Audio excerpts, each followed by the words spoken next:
Bismillahirrohmanirrohim. Bugun yana Allohga behisob shukr. Salatlarga zakasimiz bor. Kechki to'yga salatlarga zakas bor. Ertalab nahorga oshga bor zakaslar. Erta qamashini bozori. Bugun bizda jadal ish kuni. Ish qilib inson, men o'zimdan qiyos borib aytaman.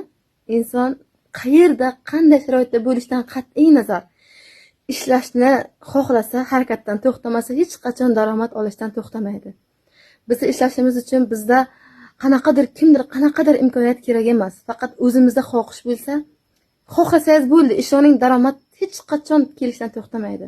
Alloh sizga harakatingizga nisbatan barakat beraveradi.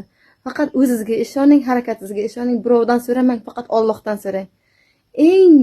Eng katta pul o'zingizga bo'lgan ishonchda.